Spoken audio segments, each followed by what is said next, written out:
Estão me ouvindo bem? Não, né? Posso continuar.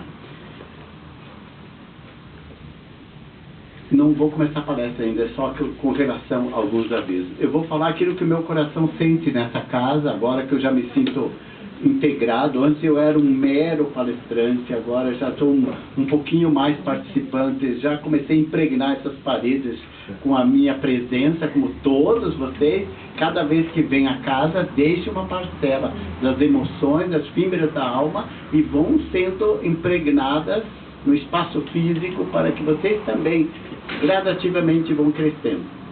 Como sobrevive uma casa espírita? Do dízimo, né? Vocês pagam dízimo aqui? Eu também não. Mas a gente faz a contribuição. Então a casa vive de doações, a casa vive da caridade que desempenha, e tudo aquilo que vocês trazem para a casa servem também de doação, tanto de roupa quanto de alimentos. Então a asilo, um grupo de jovens lá em Alexandria, necessitados, irmãos nossos, jovens envolvidos na drogadição e que precisam também de assistência, como tem a Casa Canaã, mantida também com contribuições que nós recebemos da casa e que naturalmente sempre vai. São 300 litros de leite por mês. Então, doem tudo o que vocês puderem. Como diz o Cristo, quando forem comprar leite em oferta, já deixe uma caixinha dentro do porta-mala. Daí vocês não vão esquecer que é doação, ou de roupas, ou qualquer espécime. O que sai do coração é a grandiosidade da alma. E a caridade moral maior que a gente faz, porque tira do que é nosso. Não simplesmente recebe e traz. Como eu recebi uma sacola, Silvina, entregue lá. O que eu fiz? Fui mero transportador. Não é verdade? Então a gente tem que ter essa consciência. Também a casa tem a livraria, na verdade, tem a biblioteca, vende água, empresta livros. Então tudo isso colabora para a manutenção da casa. Como eu também solicito na outra casa, nada impede que você compre copinhos, afinal de contas vocês tomam água, tanto copos d'água quanto copinhos que são servidos com uma própria água. Enfim, o que o coração de vocês quiserem doar, tudo é bem-vindo, não é verdade, amado? Sempre feito dentro da real benemerência, mas sem dizer assim, eu não posso fazer mais porque eu estou necessitado. Calma. Não vai passar fome. Você tem a sobrevivência. Então você dá aquilo que realmente está afeito ao seu coração, não é verdade? Toda contribuição é assim. Porque tirar por dizer assim, não é a caridade. Tem que dar de coração. Não é isso, Felipe? Mais alguma coisa? As atividades. E as atividades que são feitas sempre, como vocês conhecem, né? Toda quinta tem palestra, tem passe, e tem o tratamento também, como é feito aos sábados, que você tem tratamento ali dentro da saúde, um sábado sim, um sábado não. Mas as quintas-feiras é costumeiro, tem sempre palestra e tratamento de saúde. Então ficam abertas essas atividades. E na terça-feira é a parte mais do evangelho, estudo mediúnico, e muita gente vem já começando a querer ingressar na doutrina espírita, já como estudiosos. Então também são chamados grupo dos estudantes, que são conduzidos assim por uma hora e pouco à noite, na terça-feira, aqueles que estão principiando, que querem conhecer, que querem se desenvolver, que querem contribuir com a sua mediunidade, como todos nós somos médiuns, né? Então contribuir também pelo conhecimento, pelo estudo, pela aprendizagem prática, e depois amanhã serão palestrantes, amanhã serão médios lá dentro, aplicando passe, que nada é complicado. O que precisa para aplicar um passe? Nem eu sei responder. Mas a resposta mais simples é ter um coração cheio de amor e estender as mãos sobre o irmão. Concorda? O que é o passe? Senão o seu amor anímico, né, físico, pelas suas mãos, que são emprestadas, e a grandiosidade da espiritualidade que Deus nos concede, né? A gente também recebe o irmão com a mesma afetividade com que Deus, com que Jesus, com que a espiritualidade maior acolhe a todos nós. Então você dá um passo em casa, quando você põe a mão sobre alguém que está enfermo, um filho, esposa, marido, vovó, qualquer pessoa que você impõe as mãos, você está fazendo esse passe, essa transmissão. Por isso que médium é intermediário entre o canal maior, a divindade maior e o irmão necessitado. Falando nisso, sejam todos bem-vindos. Eu já estou, assim, emocionadíssimo. Já estou pronto. Então o Cristo começa a trinar. Nossa, o meu coração dá vontade de chorar, dá vontade de pensar, dá vontade de abraçar cada um. Vou pedir a Jesus que os abrace. A minha tela mental está irradiando emanações de todo o bem. Então, com a oração do Pai Nosso, nós vamos nos preparar para os trabalhos dessa tarde, amados irmãos.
É bem verdade, né? A gente não precisa dele agora. A nossa comunicação agora é com Deus, com Jesus, com a espiritualidade que está dentro de nós, com Jesus interno.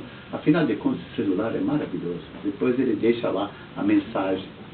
Alguém ligou. Se for o Silvino, você vai atender, depois vai ligar. Grande coisa.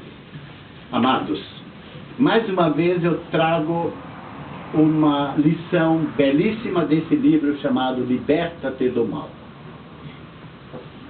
Quando eu li a primeira vez num consultório, eu sempre leio nos consultórios acompanhando, o tema chamava-se Precauções. Nossa, eu falei, jamais vou falar sobre isso. Mas bastou ler o primeiro parágrafo para dizer, é aqui. É exatamente do que eu preciso. Porque o que a gente fala e traz para a palestra é o que mais nós estamos precisando, não é verdade? Na hora da escolha, eu estava entre dois temas, mas o tempo todo eu via o mentor dizendo, é este, é este. E quando comecei a estudar, nada mais eu atrelei precauções com o vigiai e o orai. Tem tudo. E falando de vigiai e do orai, todos nós apreciamos o Evangelho, adoramos o Evangelho, sabemos e estudamos o Evangelho. Mas, amados, vamos ir adiante do que esse estudar. Inculcar na mente o conhecimento, isso é fantástico. É próprio da natureza humana o nosso progresso intelectual.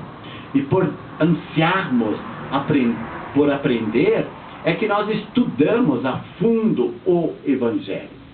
Mas, saindo do estudo, nós vamos nos perguntar: para quê? Para que saber tanto do Evangelho se eu nada faço? Se eu nada cumpro? Tiro-o da mente, da cabeça, como se diz, e coloco nas fibras do meu coração. E as palavras de Jesus passam a ser carregadas de sentimentos tão ternos, tão caros, que eles tocam a nossa alma. Em uma belíssima passagem de São Mateus, evangelista, aliás, ele aparece muitas vezes no Evangelho segundo o Espiritismo, não é verdade? E lá no capítulo 26, no versículo 26 a 46, tem uma passagem assim que eu gostaria de trabalhar um pouquinho com cada um de vocês, para sentirem o quão é importante esse vigiar, indubitavelmente o orar, e nos mantermos alertas, em outras palavras, prevenidos, cuidadosos, tomarmos cuidado, estarmos atentos, etc. Cheguei até a pensar numa besteira: vou começar a palestra tentando derrubar isso aqui sobre um irmão, e alguém vai gritar: cuidado! Por quê? É uma precaução. Tome precaução ao andar na rua, ao entrar em casa, qualquer lugar. Então essas nossas precauções, chamadas vigilância, chamado cuidado, chamado prevenir-nos, acautelar-nos, para estarmos assim atentos com aquilo que acontece conosco e ao nosso derredor, se chamam vigiar. E por isso mesmo, por estarmos atentos o tempo todo com aquilo que pensamos, cuidamos do nosso pensamento, claro que é impossível sofrear tudo aquilo que vem na nossa mente, concorda? A cada pouco. Já vista que agora vocês já foram, já voltaram, estão aqui no corpo, já estão lá pensando em tanta coisa. E cada palavra que a gente diz, você viaja. E pensa, e faz elucubrações, ou seja, considerações mentais. Fora quando você as põe na ação via palavra, fora quando você as executa. E nossos atos são aqueles que realmente testemunham a nossa vida. Então, nessa passagem, Jesus, logo após a ceia, sabedor que era de tudo aquilo que ia passar logo em seguida, mesmo porque Pedro iria o trair, não é verdade? E João, né? O discípulo amado, o discípulo espontâneo, o discípulo. Um dia ele escolheu 3, convidou 3. Pedro, Tiago e João. Como se nós escolhêssemos 3 dentre vocês. Mas escolheríamos pela afetividade? Pelo relacionamento mais estreito, da amizade, da simpatia? Ou, quiçá, escolheríamos pelas necessidades que vemos principalmente e urgente de serem os escolhidos para que eles sejam advertidos? Não é essa passagem? E Pedro estava no meio com o discípulo amado do mestre João, aquele que colocou a cabeça no coração de Jesus, sentiu as sístolas, as diástolas, as batidas do coração. E mais Tiago, que eu também vou falar depois até de uma passagem da epístola dele.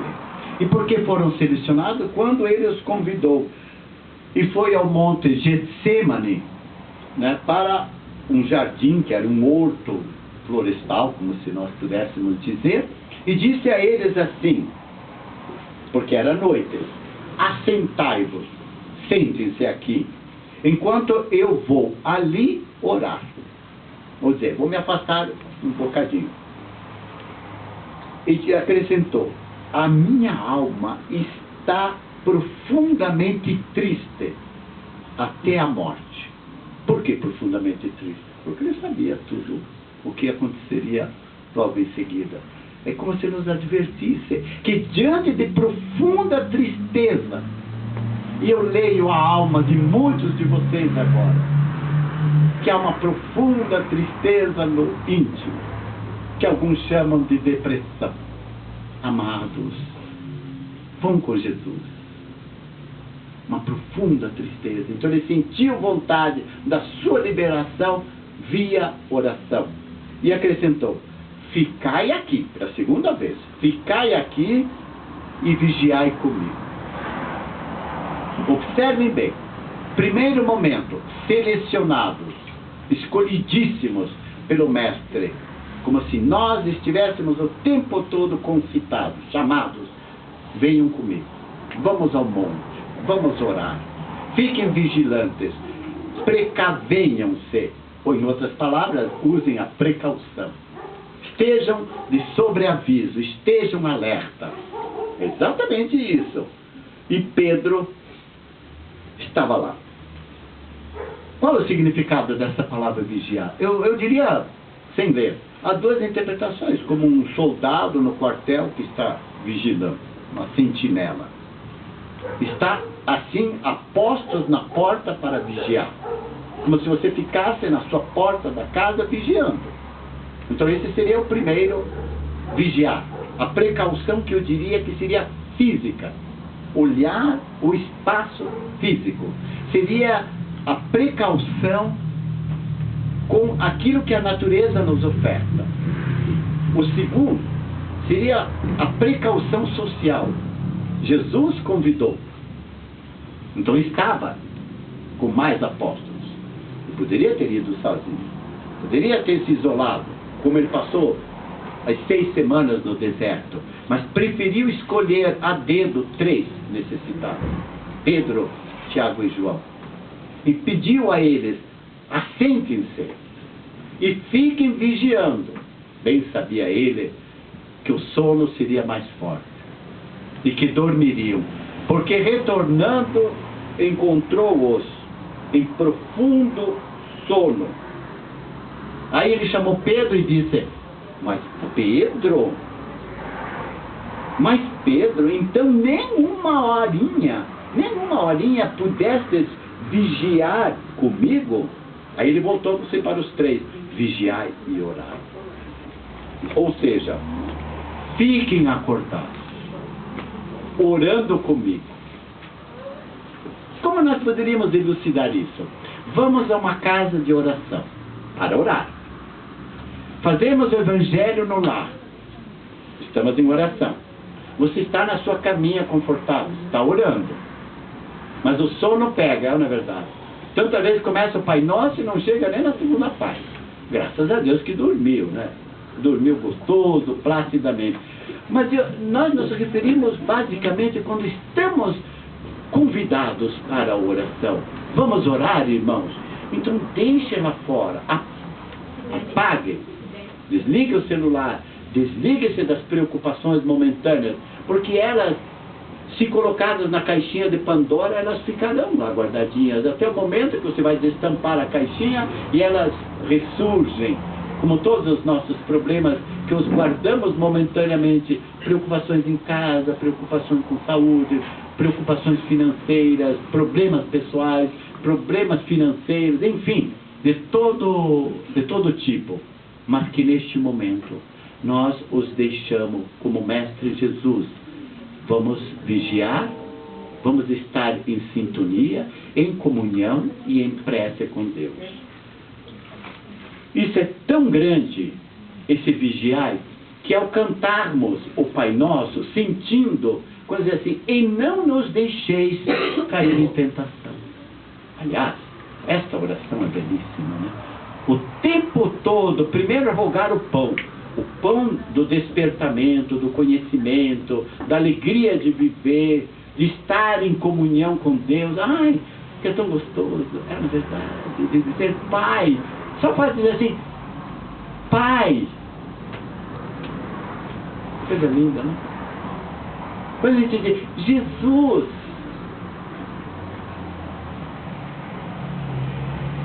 ver Jesus iluminado, ver Jesus em posição de concentração, de recolhimento.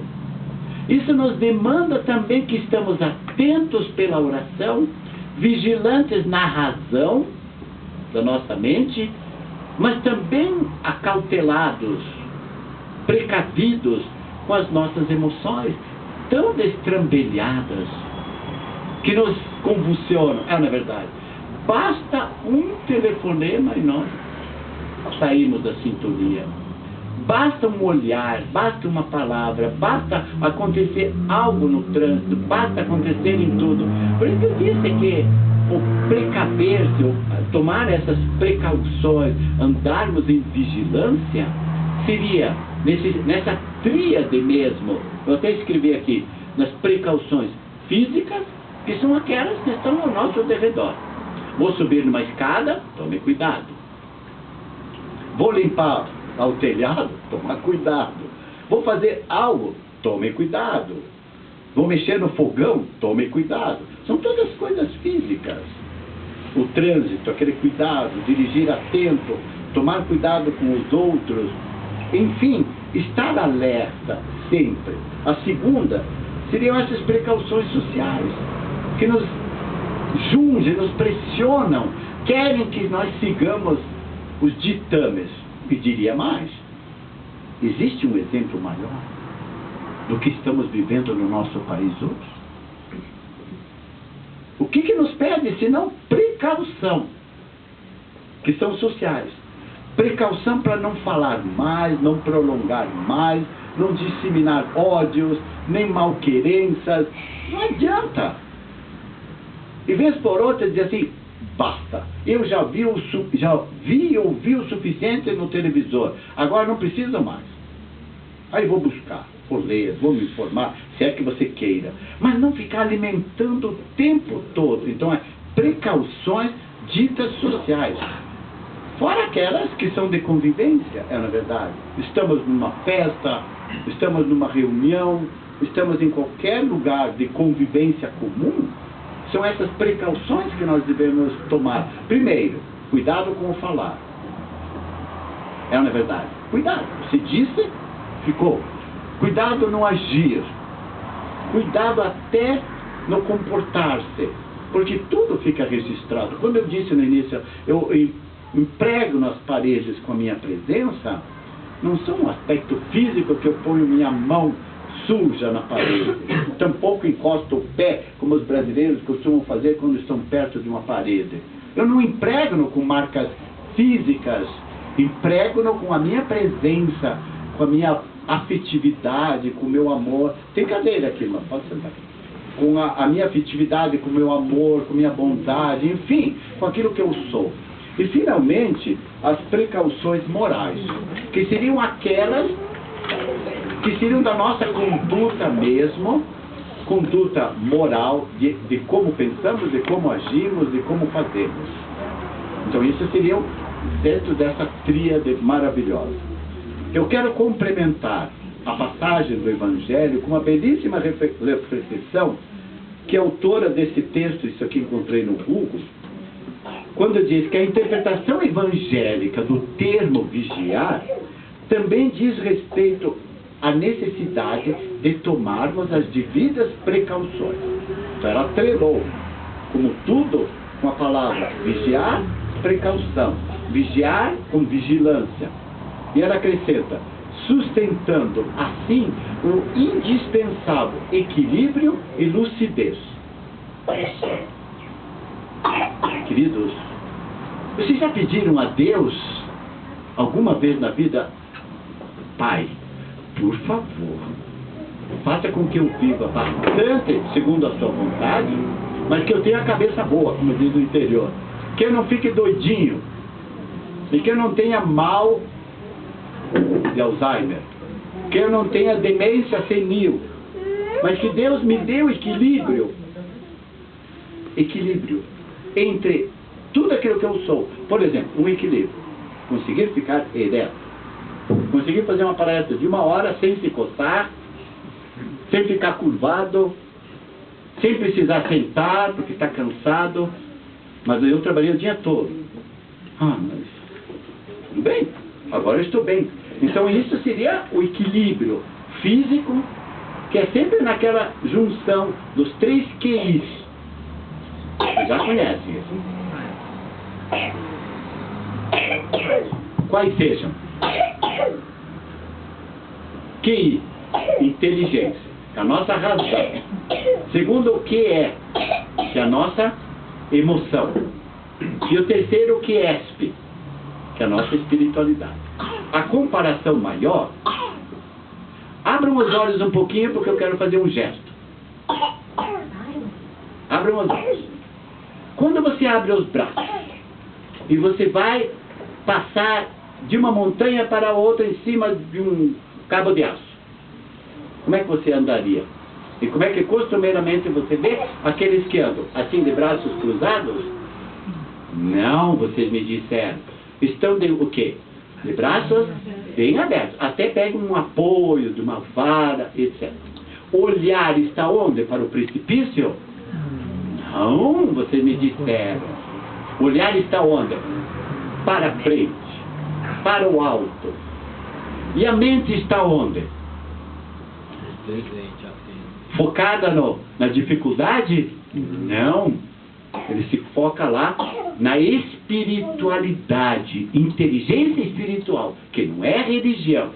Tem até um livro de uma autora inglesa chamada Inteligência Espiritual. Fantástico. Para mostrar que não está ligado com religião nenhuma. Está ligado com a nossa ascendência. Ou seja, nós estamos para cima, posição ereta. Abrimos nossos braços na nossa convivência com os nossos irmãos. Então eu me aproximo no meio de vocês, eu não posso bater, não posso agredir, não posso maldizer. Concordam? A espiritualidade, o social e tem também o pavilhão das minhas grandes emoções, chamado medo, ansiedade, temores, angústia. Será que eu vou conseguir chegar do outro lado? Ele não pensa, será? Eu vou chegar. Então esses três Qs do QI, da nossa razão, faz com que abramos os braços para vivermos na precaução social. Estarmos relacionados, precavidos, acautelados, cuidadosos, o que mais? Enfim, prevenidos contra o mal que pode nos acontecer. Então andamos vigilantes na horizontalidade. É a razão. Trabalhamos com as nossas emoções o tempo todo. As nossas emoções. Tem um livro chamado Inteligência Emocional. Daniel Goleman. Vocês conhecem. E finalmente, nessa junção dos três Qs, do QI, do QE e do QESP, acrescentaríamos um quarto Q, que é o QS, o social. Mas que está junto nessa inter-relação, dessa tríade tão perfeita e tão clara e tão bela, para nos dizer, estamos em comunhão, vivemos bem, somos felizes, porque nós nos prevenimos. Nossa, quanta coisa, né? Mas acrescenta-se também que, sendo a fé espírita caracterizada pela fé, não começa assim, sendo a fé espírita caracterizada pela razão. Por isso que se fala na doutrina espírita, a gente aprende fé, continue para mim, raciocinal. Ou seja, a fé conjugada com a razão. Por isso que eu falei do QI, racional. Nesse aprimoramento desses dois indutores, da razão e da emoção, é que nós nos elevamos. Por isso somos ditos humanos, homens, racionais. Tantas vezes agimos tão destrambelhadamente que somos piores do que os irracionais, porque ainda fazemos crescer em nós os instintos que estavam lá, de tantos milhares de anos, e que ainda não conseguimos sobrepujar. E por isso nós colocamos ainda na posição de seres que estamos, alguns, ainda mergulhados em provas e grandes expiações. Mas a grande maioria, nós já estamos na regeneração. Por quê? Porque nos equilibramos racionalmente e emocionalmente. Então nossa fé é raciocinada, é pensada, é direcionada, não é dogmática e tampouco ritual. Por não ser dogmática e por não ser ritualista, ela nos dá a possibilidade de abrirmos as portas da ciência e da filosofia para pesquisarmos pela ciência, experimentarmos e pela filosofia pensarmos. E conjugando sempre com o religar, religião, religar com Deus pela prece. Bonito isso, né? Caminharam bem até aqui? Ok. Muito bom. Então, passando um bocadinho mais. Miramês é um espírito fantástico. Alguns já leram alguns livros de João Nunes Maia. Eu sempre recomendo 3. Horizontes da Mente, Horizontes da Fala, Horizontes da Vida. São maravilhosos, de Miramês, que é o Espírito, e João Nunes Maia, mineiro, da editora Fontevi. Maravilhoso. E Miramês nos diz, com relação à vigilância, o seguinte, um alerta. Vigiar constitui a primeira defesa da alma na batalha consigo mesmo. É sempre. É uma batalha, é uma injunção constante que nós estamos vivendo. É a nossa batalha íntima. Por isso que se fala vigiar a si mesmo, vigiar os pensamentos, vigiar a alma. E aí Jesus, vamos falar do Evangelho, trazendo-o para o coração. Bem-aventurados, os puros de coração, porque verão a Deus. Porque Deus está em nós. Então esse é o vigiar dessas nascentes que estão em nós. Ele continua. Policiar. Por isso que ele fala da sentinela, né? Vigiar. Policiar suas mais caras experiências contra as investidas do mal que deturpa, da ignorância que desestimula e da sombra que entristece. Coisa fantástica. Eu ia fazer uma palestra aqui em cima. As investidas do mal que prejudica, que deturpa. Quanto mal, graça no mundo. E a pergunta que sempre se faz, mas por que há tanto mal no mundo hoje? Eu aprendi, consoante Emmanuel, pela belíssima frase via Chico Xavier, quando diz assim, quando o bem dorme, o mal desperta. Então, se o bem está vicejando, está desperto, o mal também aparece. Concordam? Porque o bem é a luz. O mal seria a negritude, a sombra, as trevas. Quando você acende a luz, o que acontece? O malzinho diz assim, tá bom, eu vou me afastando. Quando você apaga a sua luzinha, então ele volta. A mesma comparação eu faria, obrigado, vocês estão acordados, agora já vi que eles estão gostando. Agora você diz assim, e quando chega a noite, então o solzinho tem... Claro, tudo é estabilizado, tudo é equilibrado, tudo é harmonioso. Então ele cede, vai para o outro lado, é na verdade.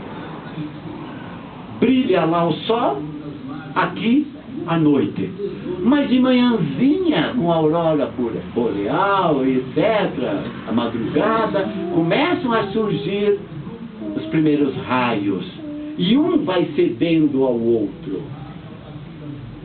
Paralelamente, como diz Joana d'Ângeles, trabalharmos, um termo meio difícil, o nosso self, que é o nosso eu interior, que é o nosso espírito, o nosso eu individualizado, ou seja, aquilo que nós somos, não o ego, o egoísta, o nosso eu que luta com a sombra, a dualidade entre o bem e o mal, a sombra e a luz, é na verdade, que está dentro de nós. Então o próprio Miramês, quando diz, são as investidas do mal que deturpa, que prejudica.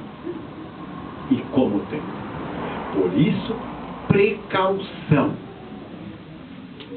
Precaução. Daí o tema, precauções. Vigilar, vigiar-se, acautelar-se, prevenir-se, para que o mal não nos deturpe, não nos contamine. E como? Boa pergunta. Vou perguntar para a Maria Eduarda, ela vai dizer, é muito fácil, Silvino. Até a Maria Eduarda sabe me responder. É muito fácil quando o mal não prejudica. É como o sol. Quer ver como ela responde bem? Eu estou lendo o pensamento dela. Ela diz assim,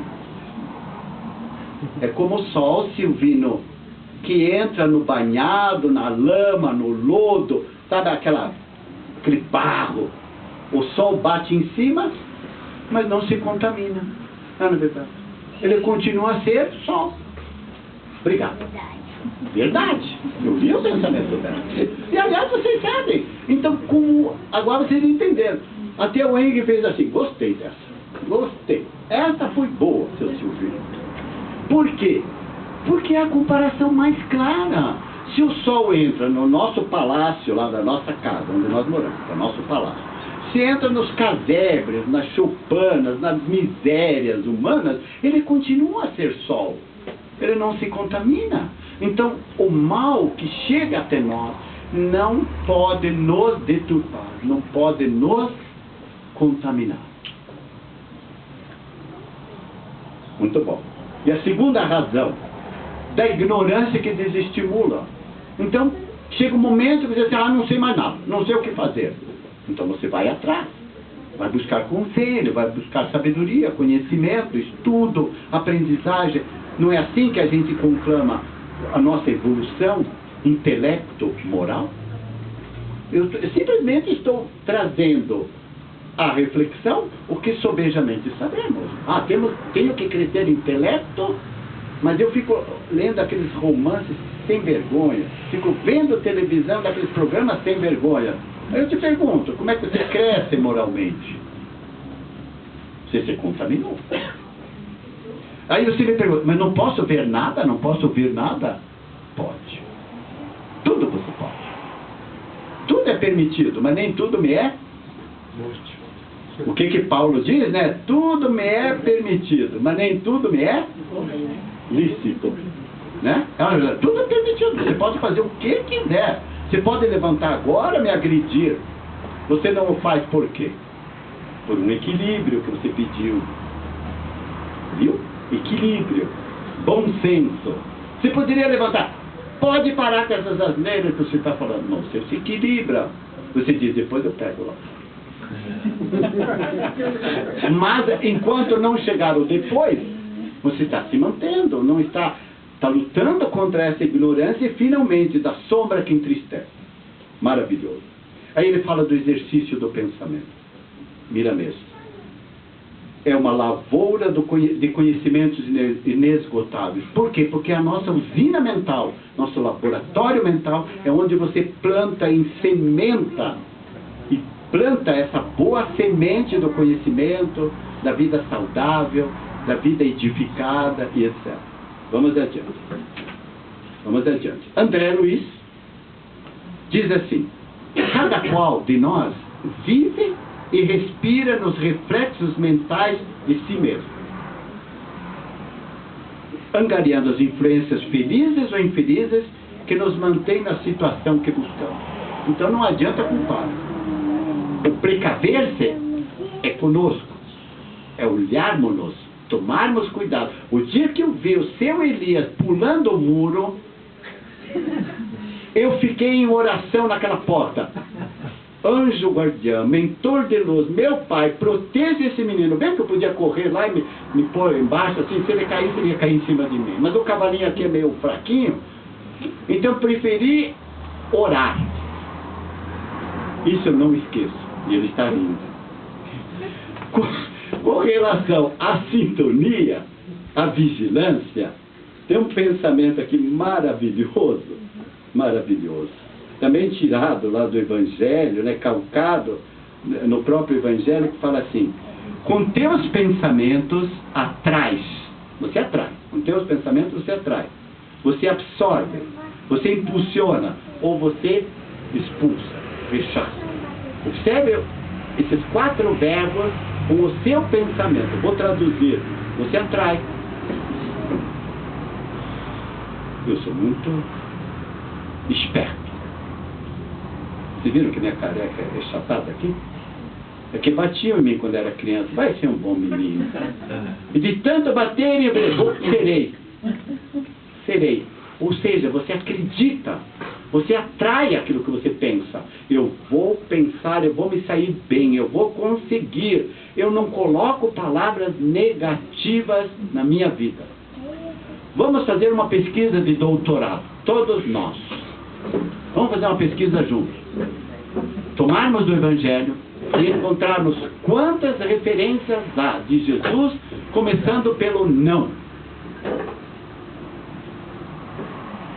Poucas, né? Poucas. São sempre mais positividade. Levante-se. Tome de sua cruz. Aí ele acrescentou não tornes a pecar. Não é exatamente isso? Porque uma conjunção do levante-se, não torne. Ele quis dizer, não repita. Mas na positividade dele, ele sabia das nossas inconstâncias, dos nossos erros, das nossas fragilidades, que seria a segunda coisa, que absorvemos. Então nós atraímos e absorvemos. Então aquilo que você pensa, e você pausou por uma fração de milésimo de segundo, aquilo passou a ser seu. Você absorveu. Preciso explicar mais ou ficou bem claro? Por exemplo, passou um pensamento e você fez uma pausadinha, passou a ser seu. Você absorveu. Aí você tem que neutralizá-lo com uma ação contrária, uma ação do bem. É o degrau que você resvalou e que você torna a subir mais firme, mais experienciado, mais consciente, mais precavido. É na verdade. Se o dia está chuvoso, a rua está escorregadia, há uma lona jogada no chão e ainda jogaram água com sabão. Aí você sai andando assim. Você sabe que o que vai acontecer. Vê uma casca de banana jogada no chão. Você contorna a casca ou você se precavém pensando no outro? Vou recolher e vou jogar. Você ainda ri quando você vê alguém tropeçar, escorregar uma casca de banana e cair, se esborrachar no chão? Ou você agora se entristece e sai em socorro? Qual a evolução sua? Foi pesada essa, né? Isso aí mesmo que você acidenta pela nossa evolução, nós temos que ir lá no caminho para que o outro não acidente. Muita coisa. Calma, ainda eu tenho mais 4 horas. Aí ele diz assim, você absorve, você impulsiona, o pensamento te leva para frente, ou você põe as mãos e diz assim, chega de sofrer, chega de pensar coisa errada, já pensei demais, já alimentei demais, já aprendi hoje sobre a precaução que eu tenho que andar vigilante e orando para me manter sintonizado com Deus. Então agora, eu não quero mais tristeza, eu não quero mais coisa ruim na minha vida. Aí você diz assim, mas tudo é ruim lá em casa, o problema está sério, seu Silvino, nós passamos fome muitas vezes, meu marido está desempregado, mas queridos, são as injunções necessárias. Como é que você entende provas e expiações? Possibilidades. Como é que você entende erros como grandes possibilidades? É uma verdade. Errei, aprendi. Bati a cabeça na parede, opa, dói. Pus inadvertidamente, porque não me precavi, a mão no cabo da panela, estava muito quente. E eu sofri com as bolhas. Passei o braço por cima da chaleira fumegante. Aquele vapor marcou meu braço. Sofro a dor. Tudo tem uma causa, alimentada pela nossa ação. Meu Pai. Bom, terminei a primeira parte. Agora tem mais 2 horas em cima desse folheto. Até a Eduarda está dando risada. Agora, Eduarda, eu vou falar também um pouquinho do Miramês, de um livro chamado Filosofia Espírita, é volume 17. outra coisa. Devemos tomar precauções. Ele começa assim. Devemos tomar precauções. Estudei bonitinho ontem. Em tudo na vida para evitarmos o pior que possa nos acontecer. Claro, precaução. A prevenção é sugerida pelos espíritos amigos para que possamos nos livrar do determinismo. Determinismo seria aquela fatalidade. Você acredita em fatalidade? Ou você já evoluiu e diz assim, estou predestinado a, mas com a minha conduta moral, com a minha elevação espiritual, eu delineei. Eu tive a sorte de ter um câncer na próstata, mas tive a sorte maior de ter um médico que tinha sido meu aluno, que eu tratei bem, que ele me ama, e vai dizer, vamos tirar de uma vez tudo isso aí. Não precisei de químio, nem de rádio, de problema algum. Houve consequências? Houve. Mas eu estou bem, eu estou vivo. Diminuí tudo aquilo que poderia sobrevir àquela maldade. Quando o câncer surgiu em mim, na fase mais crítica da vida, um filho que começou a ficar doente, um tumor no cérebro. Então tudo nos convulsiona, é verdade. E você faz surgir por um determinismo que você acredita, meu filho está à beira da morte, está na UTI e não vai sair de lá. Aí você acha que é o determinismo? Não. São as injunções, as consequências, mas já sabemos bem disso, que ele havia de passar, que eu tinha que passar, que a nossa família tinha que passar. E alguém colocou a mão no meu braço e disse assim, meu querido amigo, o que Deus põe na porta da casa de vocês é de vocês, mas Deus também dá forças, sabedoria e inteligência para vocês superarem. Isso se chama precaução moral. Advertência, vigiar para não sucumbirmos ao peso maior. Pulando um cadinho, em qualquer estado, diz Miramês, tanto encarnado quanto desencarnado, ou em qualquer situação, devemos vigiar e orar. Foi assim. Qualquer estado, encarnado ou desencarnado. Pensa que depois do outro lado tudo é bem-querença? É bem-querença quando aqui você vive na bem-querença, vive na paz. A pergunta sempre é assim, e se eu desencarnar daqui 5 minutos? O que eu levarei? Eu coloquei em primeira pessoa para você pensar. O que você levará para outra margem do rio? Aquilo que você levou. Você vai levar o que você construiu de bem e de mal. E aquilo que você é nesse estado. Se você tiver construído mais bem, você vai encontrar luz. Se mais mal, você vai encontrar treva. Há mais de 3.000 anos. Isso não é de Jesus.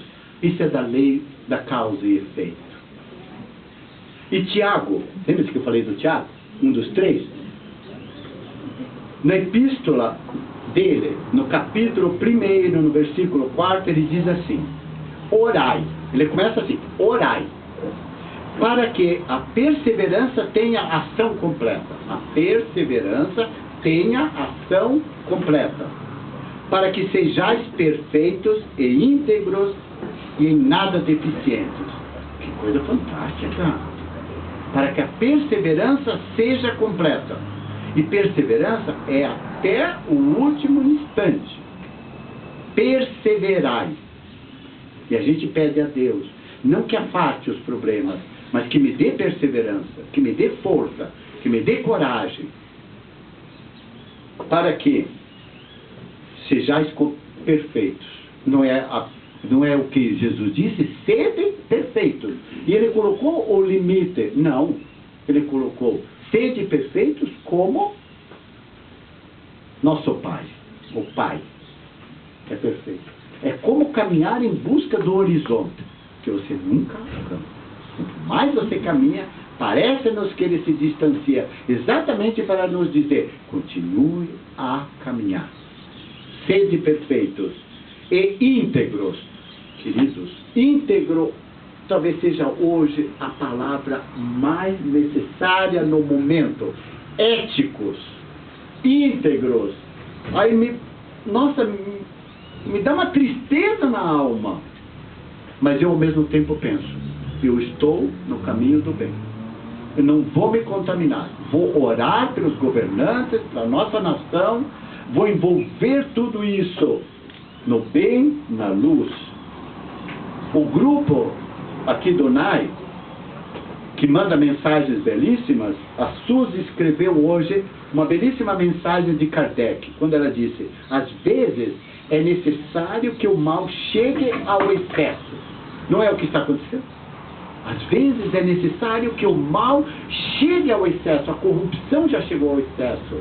A falta de ética, de moral, chegou ao excesso. E Kardec conclui: para se tornar compreensível a necessidade do bem e das reformas.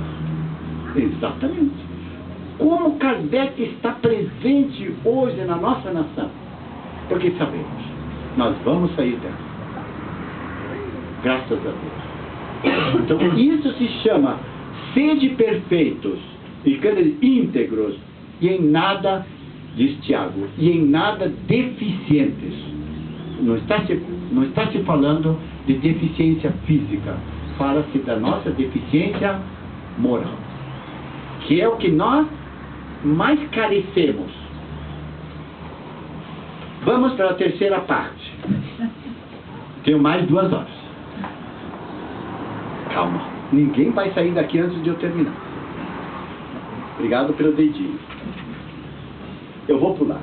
Joana Dantes nos apresenta 12 recomendações com relação ao acautelar-se, ao prevenir-se.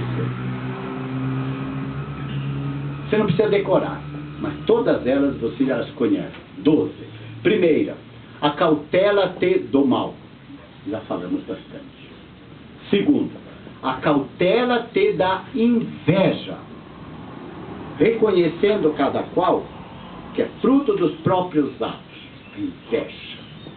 E antes ela fala da inveja atrelando ao egoísmo. Inveja e egoísmo. E ela diz: ambos são um câncer moral que se transforma em metástase perigosa no organismo social. Calma, Eduardo, você já vai entender isso aí. Câncer é o que destrói as nossas células. E metástase é quando ela se espalha por todo o corpo. Então o egoísmo, a inveja, ela é um câncer. E quando você permite que cresça, vai matando as nossas células do corpo, aquelas que nos dão saúde, vitalidade, energia. E vai se espalhando quando você não as segura. Quando você não as expulsa. Câncer moral. Por isso que é a segunda advertência. A terceira, acautela-te do ressentimento, que são enfermidades. Ressentimento é aquela coisa, falou alguma coisa e já está magoado. Olhou, já está assim, é para mim.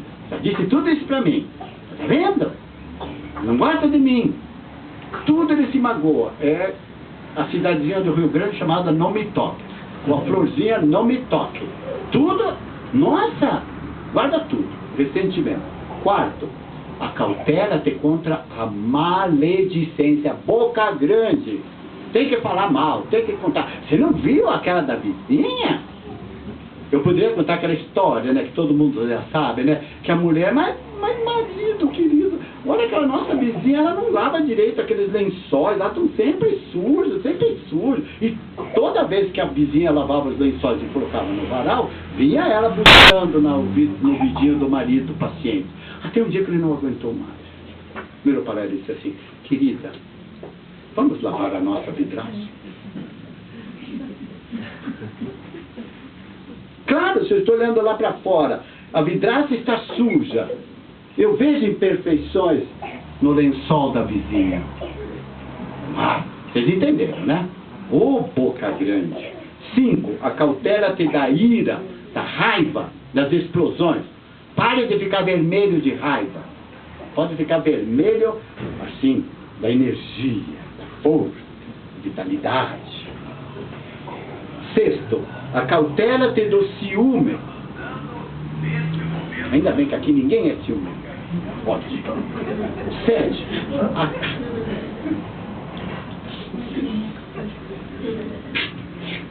7. A cautela contra a ingratidão. Meu Deus. Não dá vontade de dizer para algumas pessoas, quando se entrega alguma coisa, obrigado, né? Já passou por essa, né?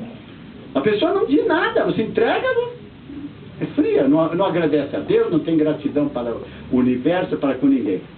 8.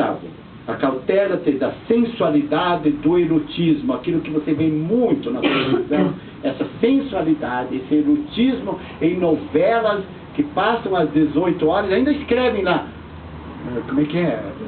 Proibida para menores de 10 anos. Vai segurar uma criança? Observe. 9. A cautela contra a censura. Pare de olhar os outros, de censurar os outros. Enxergou tudo bem, mas olhe para você. É como o Elias me falar. O que você enxerga no outro é porque tem muito dentro de você.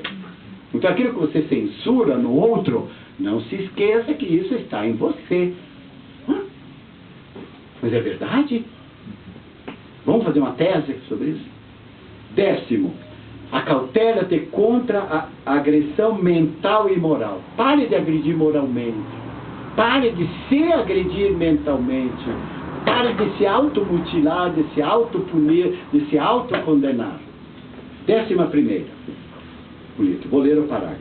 A cautela da influência dos espíritos preguiçosos, ociosos, infelizes, perversos. Espíritos ociosos, perversos, preguiçosos, infelizes. Calma! Quando eu falei a palavra espírito, você pensou em quê? Já só faltou falar o dedo assim. Nós somos espíritos, meus irmãos. Todos, todinhos de nós. Porque estamos na carne. Depois, deixamos a carne. A cautela contra eles, que te sitiu a usina mental, cultivando pensamentos de amor, de compaixão, em favor do teu próximo. Ou seja, cultive pensamentos bons. Finalmente, as doenças morais e as doenças espirituais devem ser trabalhadas. Há uma passagem aqui que fala: Jesus conviveu com a denominada borra moral. Mas ele compreendia toda essa enfermidade que havia dentro do homem. E por entendê-los, tantos foram curados, tantos foram advertidos, quando disse: e não tornes, por favor, a errar, para que mal maior não venha a te acontecer. Que advertência paterna, que advertência amigável. É um amigo, Jesus. Não torne a fazer a mesma besteira que você fez, para que esse mal de que você está sofrendo não venha te sobrecarregar de novo. E finalmente, Joana d'Anjos, eu vi também assim, muito rapidamente, nesse belíssimo folheto chamado Provações Abençoadas. Ela termina o texto dizendo assim: abençoa, pois, as tuas provações e seja feliz em todos os momentos da tua vida. Quanta coisa, né, amados irmãos? Quanta coisa nós podemos. O quão grandiosos nós somos por recebermos essa imensa possibilidade de aprendermos. Quanta bondade e quanto amor de Deus para conosco. E nós nos entristecemos, nos magoamos, nos ferimos, andamos de cabeça baixa, não conseguimos levantar com ânimo, com disposição. Quando a vida deve ser tão bela, tão jovial, como essa tenra criança, que tudo está bem. Canta sem vergonha, se move sem vergonha. Tudo está nela contido, amados irmãos. Que dá vontade de tomá-la nos braços como Jesus tomava as crianças. Vinde a minhas crianças, porque se fordes como elas, tereis o reino dos céus. Porque ela ainda expande generosidade, destemor, não temor. Não expande raiva, porque ainda está contido. Mas nós, adultos, é que somos responsáveis quando diz assim, deixai vir, para que nós, adultos, façamos delas, as crianças, esse paladino moral que a sociedade ainda prescinde, para que todos nós vivamos mais, vivamos melhor, vivamos mais felizes, vivamos mais leves, como etéreo deve ser nosso espírito deve ser leve, para que possamos assim, como se volitássemos, como se caminhássemos, já encarnados mesmo, porque não temos mais cangas morais nos nossos ombros e no nosso pescoço, já nos libertamos dessas cangas assim morais. E por estarmos libertos, precavidos, tomamos toda a atenção e todo o cuidado para nos vigiar.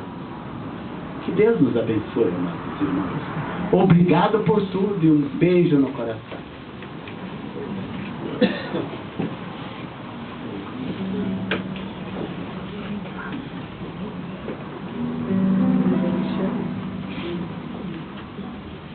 Nós vamos fazer o Pai Nosso novamente, né? Depois nós seremos chamados no espaço.